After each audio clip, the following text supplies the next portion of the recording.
Shalom, salam berkat dari kami untuk pendengar sekalian. Saat ini pendengar akan diberkati dengan program Hari Ini Harinya Tuhan bagian yang ke-8. Sebuah program rohani tentang doktrin Alkitab yang menolong kita untuk semakin tertanam dalam kebenaran firman dan bertumbuh dalam kemuliaan. Bersama hambanya, Pendeta Gilbert Lumendo, STH. Banyak orang merasa doktrin Alkitab sebagai sesuatu yang membingungkan. Tetapi tahukah saudara bahwa doktrin Alkitab intinya adalah memahami Alkitab dengan benar, dengan pemahaman yang sistematis, sehingga kita terus dapat tertanam di dalam kebenaran firman, sehingga kita terus bertumbuh di dalam kemuliaan Allah. Buka hati saudara sekalian untuk menerima berkat-berkat firman-Nya hari ini. Tahukah pendengar sekalian bahwa jika kita khawatir, kita sebenarnya sedang menghina Tuhan. Mungkin sudah berkata, aduh pendeta jangan terlalu dalam begitu dong. Saya kan dia namanya manusia biasa, pasti ada khawatirnya. No, perlu saya tegaskan sekali lagi, jangan kita anggap bahwa khawatir itu hal biasa. Tidak, saya ulangi sekali lagi. Tahukah pendengar sekalian bahwa jika kita khawatir, kita sebenarnya sedang menghina Tuhan. Lo kalau sudah tanya, lo apa artinya pendeta bahwa menghina Tuhan? Lo ini kan sama seperti seorang anak yang berjalan sama ayahnya, lalu ayahnya bilang, oke, kamu akan jalan sama papa sampai sore. Lalu anaknya bilang, enggak mau kenapa enggak mau? Enggak mau kenapa enggak mau sayang? Enggak mau kenapa enggak mau sayang? Enggak mau Lalu papanya mendesak, lalu anaknya tetap enggak mau. Lalu papanya bilang, ceritain papa kenapa? Lalu anaknya bilang, iya aku takut nanti papa nggak sediain aku makan siang. Ini kan menghina sekali. Papanya akan bilang, sayang, papa begitu sayang sama kamu, pasti papa sediakan makan siang. Nah kalau anak itu jalan oke. Tapi kalau anak itu tetap tidak mau, anak itu bilang, enggak, papa mungkin jangan-jangan cuma ngomong aja, nanti kalau saya nggak dapat makan siang gimana. Nah saudara gue yang kasih dalam Tuhan, seperti itu kita sama Tuhan. Tuhan sedang bilang layani aku, dan kita bilang, aduh nanti kalau saya miskin gimana. Tuhan sedang bilang lakukan firman, lalu kita bilang, aduh nanti kalau nggak terjadi gimana. Alkitab sedang berkata, percaya kepadaku maka aku akan bertindak. Kalau kita berkata, saya udah percaya, kalau nggak sembuh gimana? Nah ini dia saudara gue yang kasih dalam Tuhan. Sekali lagi saya tegaskan, tahukah pendengar sekalian bahwa jika kita khawatir, kita sebenarnya sedang menghina Tuhan. Karena perlu saya tanyakan, memangnya Tuhan kita itu siapa? Apakah ada yang mustahil buat dia? Kalau kita tahu buat dia tidak ada perkara yang mustahil, tugas kita cuma percaya, berserah kepadanya. Selalu ada jalan, selalu ada kemenangan, selalu ada kepastian, selalu ada mujizat. Haleluya. Ada 4 hal yang saya kenal tentang Allah saya. Yang pertama, dia maha tahu. Apa artinya dia maha tahu? Bahwa segala sesuatu tidak yang tersembunyi bagi dia. Berarti gak pernah perlu saya khawatir, tidak pernah perlu saya takut, bahwa dia maha tahu kok. Dia tahu segala sesuatu, tidak ada yang bisa disembunyikan dari dia. Berarti karena dia maha tahu, tugas saya cuma saya berserah. Dia tahu hari depan saya, dia tahu yang terbaik buat saya. Artinya kalau apa yang Tuhan sediakan hari ini kelihatannya tidak baik buat saya, kelihatannya menyakitkan saya, kelihatannya mengecewakan saya cukup tetap percaya bahwa dia maha tahu. Dia tahu yang terbaik, dia tahu hari depan saya. Pasti segala sesuatu yang dia sediakan untuk kebaikan buat saya. Haleluya. Yang kedua, bukan cuma dia maha tahu, tapi dia juga maha kuat. Artinya apa? Segala sesuatu dapat ditaklukkannya. Saya tidak perlu bertanya, aduh pendeta, tetapi yang terjadi di depan saya itu sangat parah. Orang yang ngancam saya ini punya jabatan bintang 3 dia. Saudaraku yang kasih dalam Tuhan, mau bintang 1, bintang 2, bintang 3 sampai bintang 7. Saya cuma mau bilang, Allah saya yang empunya bintang dengan segala kuasanya. Berarti Allah saya maha kuat. Segala sesuatu dapat ditaklukkannya. Jangan bilang sama saya, aduh pendeta, tapi suami saya main pakai dukun-dukun, pakai santet-santet. Itu santet ada 12 dukun. Itu kuat sekali pendeta. Allah saya lebih kuat. Saudara gue yang kasih dalam Tuhan, Tuhan saya lebih kuat. Tuhan saya lebih kuat. Orang mau pakai backing siapapun, Tuhan saya lebih kuat. Jadi yang pertama, kita tidak pernah perlu khawatir. Kenapa? Karena dia maha tahu. Dia tahu segala sesuatu, tidak ada yang tersembunyi buat dia.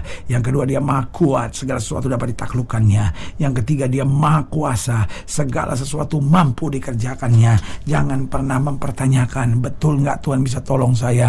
Betul nggak Tuhan bisa merubah suami saya? Betul nggak Tuhan bisa menyembuhkan penyakit saya? Dia maha kuasa. Artinya tidak ada yang mustahil bagi Dia. Segala sesuatu mampu dikerjakannya dalam kuasa kemuliaannya. Bayangkan langit, bumi, laut saja Dia ciptakan hanya dengan firman, hanya dengan firman, hanya dengan firman. Masakan Dia tidak bisa menyembuhkan? Masakan Dia tidak bisa membuat anak-anakmu bertobat? Masakan Dia tidak bisa memberi jaminan untuk hari depanmu? Asal saja kita percaya, berserah, dan hidup benar di hadapannya, selalu ada jalan keluar. Dia Maha tahu, Dia Maha kuat, Dia Maha kuasa, dan yang keempat, Dia Maha kasih. Apa artinya Dia Maha kasih? Segala sesuatu dapat diterimanya dalam kasih-Nya. Kita boleh saja gagal, Tuhan tidak pernah gagal. Kita bisa saja mengecewakan Tuhan, tapi Tuhan tidak pernah mengecewakan kita. Dia Maha kasih, Dia terima kita padanya, dan Dia persiapkan kita untuk meraih yang terbaik daripadanya. Haleluya. Selamat datang dalam program kita hari ini, Harinya Tuhan, sebuah program rohani yang kembali mengingatkan kepada kita betapa pentingnya kita menjadikan firman Tuhan sebagai dasar keseharian hidup kita. Karena selama kita jadikan firman Tuhan sebagai dasar keseharian hidup kita, langkah-langkah ke depan kita penuh dengan kepastian, kemenangan, berkat, mujizat, dan perkara-perkara besar. Haleluya. Dan dalam program ini kita sedang membahas tentang adakah sesuatu yang mustahil untuk Tuhan. Oh, saya berani katakan tidak ada, karena segala sesuatu dapat diselesaikan Tuhan dalam kasih, anugerah, dan kuasa yang sempurna. Haleluya. Nah, saudara yang kasih dalam Tuhan, dalam pembahasan tentang adakah sesuatu yang mustahil untuk Tuhan, kita mau sama-sama belajar dari Kejadian pasal 18, mulai dari ayat yang pertama, Kejadian pasal 18, ayat yang pertama sampai ayat yang ke-15. Demikian firman Tuhan di bawah judul perikop, Allah menjanjikan seorang anak laki-laki kepada Abraham. Ayat yang pertama dari Kejadian 18. Kemudian Tuhan menampakkan diri kepada Abraham dekat pohon terbantir di Mamre. Sedang ia duduk di pintu kemahnya waktu hari panas terik. Ketika ia mengangkat mukanya, ia melihat 3 orang berdiri di depannya. Sesudah dilihatnya mereka, ia berlari dari pintu kemahnya, menyongsong mereka, lalu sujudlah ia sampai ke tanah, serta berkata, Tuanku, jika aku telah mendapat kasih Tuanku, janganlah kiranya lampaui hambamu ini. Biarlah diambil air sedikit, basuhlah kakimu dan duduklah beristirahat di bawah pohon ini. Biarlah aku ambil sepotong roti, supaya tuan-tuan segar kembali. Kemudian bolehlah tuan-tuan meneruskan perjalanannya, sebab tuan-tuan telah datang ke tempat hambamu ini. Jawab mereka, perbuatlah seperti yang kau katakan itu. Lalu Abraham segera pergi ke kemah, mendapatkan Sarah, serta berkata, segeralah ambil 3 suka tepung yang terbaik, remaslah itu dan buatlah roti bundar. Lalu berlarilah Abraham kepada lembu sapinya. Ia mengambil seekor anak lembu yang empuk dan baik dagingnya, dan memberikannya kepada seorang bujangnya. Lalu orang itu segera mengolahnya. Kemudian diambilnya dadi dan susu serta anak lembu yang telah diolah itu. Lalu dihidangkannya di depan orang-orang itu, dan ia berdiri dekat mereka di bawah pohon itu sedang mereka makan. Lalu kata mereka kepadanya, di manakah Sarah istrimu? Jawabnya, di sana, di dalam kemah. Dan firman-Nya, sesungguhnya aku akan kembali tahun depan mendapatkan engkau. Pada waktu itulah Sarah istrimu akan mempunyai seorang anak laki-laki. Dan Sarah mendengarkan pada pintu kemah yang di belakangnya. Adapun Abraham dan Sarah telah tua dan lanjut umurnya, dan Sarah telah mati haid. Jadi tertawalah Sarah dalam hatinya, katanya, akan beraikah aku setelah aku sudah layu, sedangkan Tuanku sudah tua? Lalu berfirmanlah Tuhan kepada Abraham, mengapa Sarah tertawa dan berkata, sungguhkah aku akan melahirkan anak sedangkan aku telah tua? Adakah sesuatu apapun yang mustahil untuk Tuhan? Oh, luar biasa. Adakah sesuatu apapun yang mustahil untuk Tuhan? Pada waktu yang telah ditetapkan itu, tahun depan aku akan kembali mendapatkan engkau. Pada waktu itulah Sarah mempunyai seorang laki-laki. Lalu Sarah menyangkal, katanya, aku tidak tertawa, tapi ia takut. Tetapi Tuhan berfirman, tidak, memang engkau tertawa. Saudaraku yang kekasih dalam Tuhan, jelas tidak ada sesuatu yang mustahil baginya. Abraham bisa saja bimbang, Sarah bisa saja bimbang, artinya sama-sama bisa salah, tetapi Tuhan tetap menerima mereka. Tuhan tetap bekerja di tengah-tengah mereka, karena Dia memang Maha tahu, Dia Maha kuat, Dia Maha kuasa, dan Dia Maha kasih. Saudaraku yang kasih dalam Tuhan, karena tidak ada sesuatu yang mustahil baginya. Mari jangan berpikir ini logik atau tidak logik. Yang sedang dipikirkan oleh Sarah dan Abraham ini logik atau tidak logik, dan akhirnya mereka tertawa, mereka tidak percaya. Tetapi marilah kita berjalan menurut perintah dan ketetapannya. Itu yang pertama, karena tidak ada sesuatu yang mustahil bagi Tuhan. Yang pertama, marilah kita berjalan menurut perintah dan ketetapannya. Pokoknya apapun yang diperintahkan Tuhan, mau masuk akal, mau tidak masuk akal, pokoknya kalau itu ada dalam firman, kerjakan, praktekkan, bertindak di dalamnya, kita pasti tidak akan pernah dipermalukannya. Karena selama kita berjalan menurut perintah dan ketetapannya, selalu ada berkat berkat dan jalan keluar yang Tuhan sediakan. Yang kedua saya pelajari, karena tidak ada sesuatu yang mustahil baginya, marilah kita selalu bersuka cita dan bersyukur kepadanya, karena kita tahu pembelaan Tuhan sempurna, karena kita tahu kuasanya dahsyat. Kita tinggal selalu bersuka cita dan bersyukur kepadanya, karena semuanya dijadikan Tuhan indah. Haleluya. Dan yang ketiga, karena tidak ada sesuatu yang mustahil baginya, marilah kita tidak saling membenci dan tidak saling mencari-cari kesalahan orang. Kita pokoknya tinggal pandang Tuhan. Kita cuma melihat kebaikan-kebaikan Tuhan. Jangan cari-cari kesalahan orang, jangan saling membenci, jangan saling menyakiti, tetapi saling menguatkan, saling membawa damai, saling menenteramkan. Karena untuk itulah kita dipanggil untuk menjadi berkat. Jadi saudaraku yang kasih dalam Tuhan, tidak ada sesuatu yang mustahil bagi Tuhan. Karena itu mari kita berjalan menurut perintah dan ketetapannya.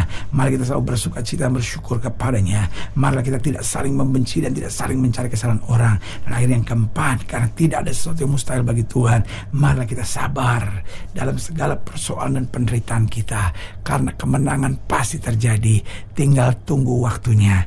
Tuhan membuat segala sesuatu indah pada waktunya. Karena selama kita berjalan dalam kesabaran, ketentraman, ketenangan, penyerahan, pasti kita akan melihat campur tangan Tuhan yang sempurna turun dalam kehidupan kita. Haleluya. Saudara yang kekasih dalam Tuhan, jika saudara ingin dilayani lebih jauh, hubungi kami melalui telepon, hubungi kami melalui surat, kunjungi website kami, karena kami ada untuk membawa Bapak Ibu saudara senantiasa lebih dekat pada Tuhan dan mengalami kasih kuasa mujizat yang luar biasa. Haleluya. Secara khusus melalui program ini juga saya mau berdoa buat siap saudara yang sakit, siap saudara yang berbeban berat, karena saya percaya bahwa bagi Allah tidak ada perkara yang mustahil. Nah, saudara yang ingin didoakan secara khusus, boleh taruh tangan kanan saudara di dada dan kita akan berdoa. Mari kita berdoa. Bapa, dalam nama Yesus, sama doa buat yang sakit, sama doa buat yang berbeban berat, sama doa untuk setiap mereka yang sedang menghadapi masa-masa yang sukar. Karena Bapa percaya bahwa bagi Allah tidak ada perkara yang mustahil. Bapa berdoa di dalam nama Yesus, Tuhan jamah yang sakit, Tuhan sembuhkan, yang lemah Tuhan kuatkan, yang susah Tuhan hiburkan, yang jatuh Tuhan angkat, sehingga hari yang penuh kemenangan boleh berlaku. Secara khusus sama doa buat mereka yang tertangan kanannya di dada, di dalam nama Yesus Tuhan jamah, sehingga hari ini akan menjadi hari kekuatan buat kami, sehingga kami bangkit dari kekhawatiran, kami hidup dalam kepastian dan melihat janji Tuhan digenapi. Di dalam nama Yesus kami berdoa. Haleluya. Amin. Saudaraku yang kekasih dalam Tuhan, kita sudah berdoa. Ingat, Allah tidak pernah lalai menepati janjinya. Inilah saatnya untuk kita bangkit bersemangat, bersuka cita dalam menghadapi segala perkara. Karena kita tahu Yesus hidup, Yesus berkuasa, dan selalu menyediakan terbaik buat anak-anaknya. Doa saya menyertai saudara. Sampai berjumpa pada program berikut. Dan jangan lupa, jadikan hari ini harinya Tuhan. Haleluya.